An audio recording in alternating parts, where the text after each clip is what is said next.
Hello everyone, how are you doing? I hope that you're all doing well. As you all know, total profits are defined as total revenues minus total cost. Any organization that wants to maximize its profits need to have a good understanding of the nature of its revenues as well as costs. In this video recording, I'm going to introduce the most fundamental concepts in costs. Let's begin. So we're going to analyze cost in three different categories. First, we're going to introduce fixed versus variable costs, and then we're going to talk about average versus marginal, and finally, I'm going to end this discussion with the introduction of economic versus accounting costs. Let's begin with first the total cost function. Well, as the name suggests, the total cost function is a function, as in this case, that shows the total cost that the firm would incur at each output level. So in this particular example, for instance, is a generic example. So we have the total cost function, total cost, for instance, as here on the y-axis and the output on the x-axis. When the firm is producing zero output, producing nothing, the total cost that it incurs is 2,000. And as the firm is producing more and more, as it is increasing its output level, its total cost is also increasing, as you can see. And when it reaches the output level of 400, its total cost becomes 5,000. As you can see also from this figure here, we can decompose total cost into two parts, the fixed component and the variable component. The fixed component here, again, as the name suggests, is the component that the firm will need to incur regardless of its output levels. So in this case, for instance, the fixed cost, the firm is incurring this 2,000 even when it's producing nothing, right? That's a fixed cost. And anything above that is the variable cost that the firm has to incur as it increases its output levels. So now let me show you just this fixed versus variable cost in now separate graphs to make it clear. The fixed costs are basically a flat line here at 2,000. These are the costs that the firm would have to incur regardless of its output level. And the variable costs are the costs that depend on the output level. In this particular, for instance, example, it doesn't always have to be, but in this case, it is an increasing function, as is the total variable costs are increasing as the firm is increasing its output level. Now let's think about the drivers behind the fixed versus variable cost. Well, typically, for instance, examples of fixed costs involve things like rent on premises, right? Even if, regardless of whether you have one client versus 10 clients, you will need to pay the rent on premises, which is basically a fixed cost. And we can also argue a similar thing also for admin. How about variable costs? Typical example for variable cost is, for instance, materials, your inputs, right? That depends on the output level. And also you may think labor, for instance, that's also a part of your variable cost. Here, one thing I want to note here is that the difference between fixed versus variable, it may not necessarily be very black or white. What I mean by that is that for most of these cost types, say the rent on premises, admin, materials, or labor, you may think of most of these costs basically having a fixed component as well as variable one. Example, for instance, for admin, let's take. For admin, well, as I said before, right, regardless of whether you have one client or 5 clients, you may need to have some admin costs, so you may think it's fixed. But as you are growing, for instance, as a firm, you have now 1,000 clients, right, as opposed to 1 or 5, then you may also need a larger admin team. So initially the admin cost might be fixed cost, but as you grow larger and larger, it may turn into a variable cost. So we can actually decompose most of this cost as, into different components of the part being fixed versus the part being variable. Okay, now average versus marginal. Average cost is a concept that I think everybody's familiar with and everybody's comfortable with it. The other one, the marginal cost.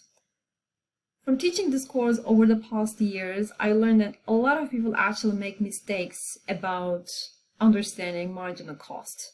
And the marginal cost, as we will actually see in our profit maximization discussion in class, it is the key variable, it is the key object in profit maximization.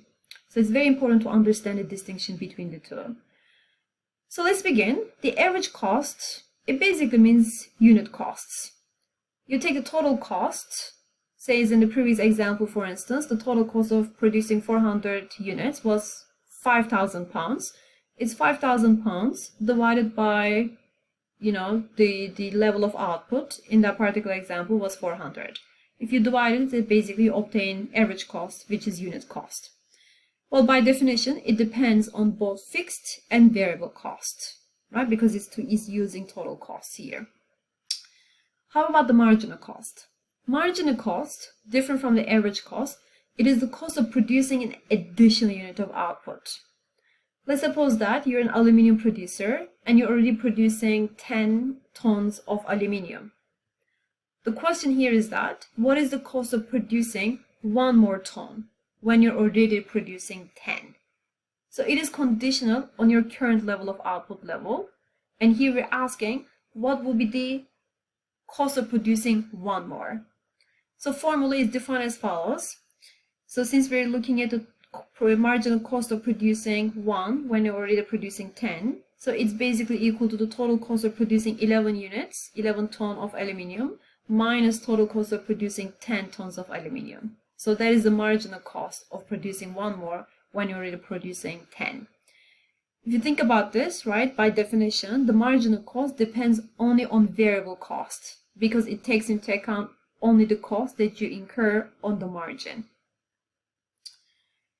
Here I want to give you some simple example, right, to illustrate the differences between AC and MC. Again, in our simple example, suppose you're one of the major aluminum producers, and currently you produce 1 ton of aluminum at 500 pounds. So you're one of those efficient firms. So the question here we want to ask ourselves, what would happen to your cost if you scaled up? Can you produce the next 1 ton at also 500? If your answer to this question is yes, if you're able to produce the next 1 ton also at 500, then your MC is equal to AC. And we call this a special case. This is constant returns to scale, which basically means that by producing more or producing less, you neither become efficient or inefficient. Constant returns to scale. However, if there's scale effects, then AC can be different than MC. For instance, if the next ton can be produced at a lower cost, then MC is lower than AC. If the next ton can be produced only at a higher cost, then MC will be greater than AC. So bottom line, if there are no scale effects, MC and AC are the same things, but if there are scale effects, they can be different. Now I want to dig into these scale effects. There are two scale effects. One is economies of scale, and the other one is diseconomies of scale. Economies of scale is defined as average costs are basically declining as the firm increases output level. In plain English, this basically corresponds to the idea that firms get more efficient as they grow in size. So what is important for our purposes is that what generates economies of scale? Number one reason why there are economies of scale is the presence of fixed costs.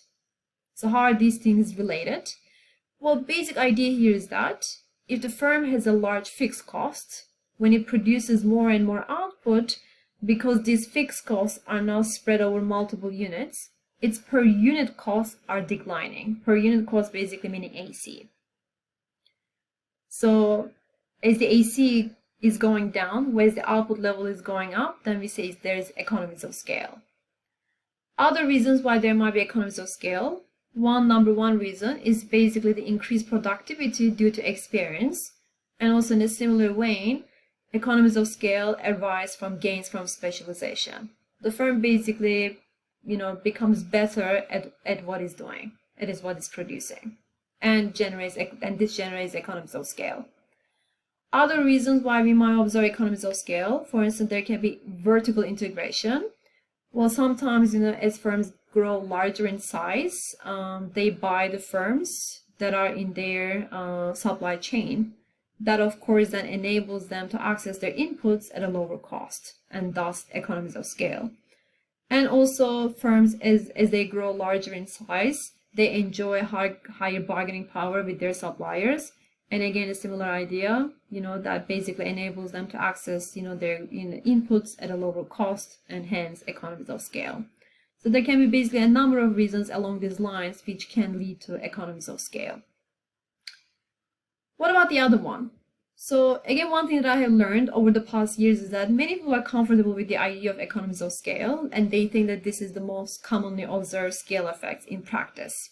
So when I talk about, this economies of scale, I always feel a little bit of a tension in the classroom. So I want to spend some time, describing this concept and also try to understand the underlying economic forces behind it. So this economies of scale, as the name suggests, it is the opposite of economies of scale. So this time, AC will be going up as the output levels increase. In plain English, this basically means that the firm is becoming inefficient as it's growing in size. So what generates this? Why does it happen? Well, let's think about it. First, it may depend on the inherent characteristics of this sector. There are some sectors where the ideas are simply not scalable, right? The scalability constraints can be quite binding. Here's a concrete example, and also from my own research. I have written a paper on this. You might find it surprising, but the sector, which is defined as portfolio management, active portfolio management, to be more precise, that sector has huge diseconomies of scale. The reason for this is that, basically, so if you're a good manager, so suppose that you're in stock picking business. If the manager performs well, right, he becomes very famous, gets a lot of media attention and everything. And once he becomes famous, then he will attract a lot of investor capital. So when the manager now is managing a portfolio of $100 million as opposed to $1 million, the manager will have a hard time delivering a high performance. If the manager runs off its good ideas, and they generally do so pretty quickly, something that we observe in the data, then will basically end up scaling their existing positions. Scalability issue here. When they scale up the existing positions, then they're not going to be able to make as much profits from them. The reason for this is that when you invest a large amount of capital, say in a given stock, you tend to move the price before you execute your trade. And if you move the price before you execute your trade, and it basically means that you're unable to make as much profit from your private information. So you're paying a lot in trading costs as opposed to generating high returns for your clients. And this is exactly what we observe in active portfolio management, as these funds initially, when they perform well, when they're relatively smaller, they can perform well, and as a consequence that they will attract a lot of investor capital. But as they continue to get bigger and bigger, they start simply scaling up their positions because they run out of their ideas, and as a result they end up paying a lot of money in trading cost as opposed to generating return for their clients. So this is an example of a sector with pretty binding scalability constraints.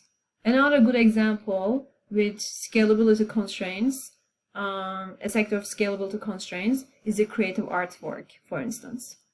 You can imagine that here the artist, of course, cannot easily scale up, its ideas. Other reasons why we might observe diseconomies of scale is also, input costs might be increasing. So if you think about the aluminum sector that we discussed before, so if it's a mid-sized company, initially, probably inputs can be obtained locally, but if it becomes like a larger and larger firm, then it will need to access inputs, right? So precious metals from other countries, and importing these precious metals might, of course, be quite costly. A similar idea may also apply to labor costs too. Initially, for instance, if you're initiating a startup company, so with a few friends, right? So this may not be as costly in terms of labor bill, but if the company becomes successful, if things start getting serious, then you may need a serious accountant, you may need an expert marketing person, and maybe an economist to do the pricing, right? And all of these people, the people with specialized skills, they're gonna be quite expensive. So the labor cost might be also increasing as the company is growing in size. So the examples that I give you so far are a little bit more, specific to the specific circumstances of the firm. Here, I want to also talk about, there can be also some universal reasons, meaning that the forced economic factors that generate a diseconomies of scale, and these factors may apply in many sectors. So these factors, economic factors that could apply in many different sectors, are basically economies of scale arising from organizational costs. As the firms get larger and larger, they generally start suffering from these type of costs. One reason for this is that, well, if the firm is very large, then simply basically because the firm is running so many projects, they spend way too much time in coordinating these projects.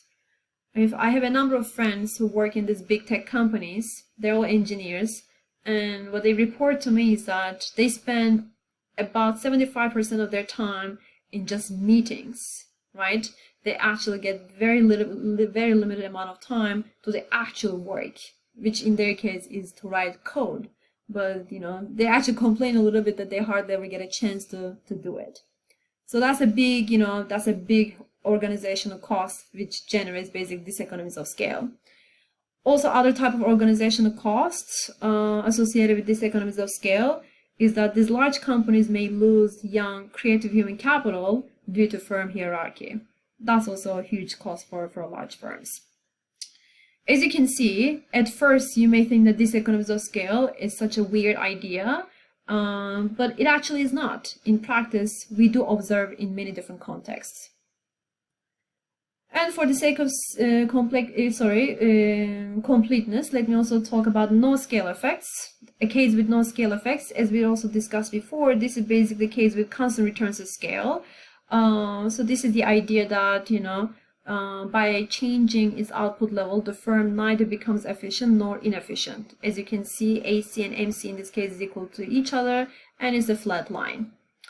Well, we don't observe this too often compared to the other two, and if it's observed, it is something that is generally observed in the short term, right? In the short term, meaning that if there's only a small change in the Q, right, that may not necessarily, of course, affect the firm's efficiency levels. For educational purposes, I describe each of these scale effects in isolation so that we could focus on one at a time. But in practice, things are more complex. So in practice, in fact, these different types of scale effects and also the constant returns to scale, they're not necessarily mutually exclusive. A given firm might be experiencing all of these different types of scale effects depending on where it is in its lifetime. So a common example that we observe in practice is the following cost function. So here I have the AC again, unit costs, and it's plotted as a function of the output level. Commonly what we observe is that initially, firms experience economies of scale. Again, this is generally mostly due to fixed cost. I cannot think of any firm, or very special, except for some very special circumstances, most of the firms have some degree of fixed costs and therefore economies of scale. So initially there are always generally some economies of scale, as you can see here, and it continues to grow. There's a period of time where it basically experiences constant returns to scale. So making some changes in the output level here doesn't really change the efficiency level. But if the firm continues to grow and it hits an inflection point, right? So for instance, starting from here, if it continues to grow, the diseconomies of scale now start dominating, and the AC starts increasing with the output level. So that's a diseconomies of scale region. So commonly we observe actually a firm experiencing all of these type of scale effects depending on its age. Okay, finally, I want to end this discussion with economic versus accounting costs. The way that economists think about cost might be a little bit different from the way that accountants think about it. So in economics, we define economic costs are basically accounting costs plus opportunity costs. What is an opportunity cost? Opportunity cost is the value of what you had to give up by choosing to use your resources in a particular way. In the context of business decision making, firm's opportunity cost is simply counterfactual profits. What do I mean by counterfactual profits? As a business owner, you should always ask yourself, how much I could have earned if I use these resources elsewhere. That's your counterfactual profits and therefore your opportunity cost. So you might be asking me, well, at a conceptual level, right, that all sounds reasonable and that sounds like a good idea to do, right, taking into account your counterfactual profits. But in practice, right, how do I actually make use of this concept? How do I quantify it? Well, you're right, it may not be easy to precisely quantify this counterfactual profits because it is a counterfactual, right? But you can have a lower bound for it. The way to construct a lower bound for the counterfactual profits is that you may ask yourself, what would happen if I say dismantle this company and invest all the proceeds, all the capital in a risk-free asset? So basically what you're doing is that you're selling the company and using your resources in the most unproductive way. The interest income that you will earn on your capital from this risk-free asset will be basically your with the lower bound, on your counterfactual profits. All right, this is all I wanted to talk about today for cost. I hope you enjoyed this video. Thank you for listening.